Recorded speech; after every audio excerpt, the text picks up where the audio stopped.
જય દ્વારકાધીશ। જય દ્વારકાધીશ। આપ કે ગામથી આવો છો? બાલાસનોર, જિલ્લો તાલુકો? જિલ્લો મહીસાગર, તાલુકો બાલાસનોર। બરાબર। અને અગાઉ શું તકલીફો માટે અમૃત પુષ્પ દ્વારકા મુખ્ય સંશોધન કેન્દ્રમાં આપ આવ્યા હતા?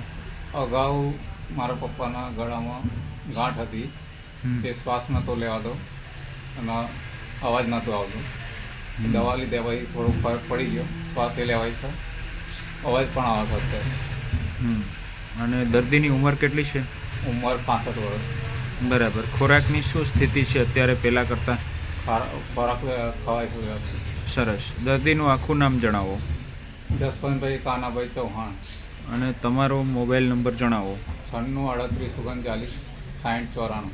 બરાબર। કે કોઈ આવી જટિલ તકલીફવાળા દર્દીઓ હોય હા, તો આપણા વિડીયોના માધ્યમથી પણ લોકો તમારી પાસે અમૃત પુષ્પ દ્વારકા મુખ્ય સંશોધન કેન્દ્ર વિશે અભિપ્રાય મેળવે, હા, તો લોકોને આવી જટિલ તકલીફોમાં એક સાચી દિશા મળે અને એક સમાજમાં સારો મેસેજ જાય। જય દ્વારકાધીશ। જય દ્વારકા।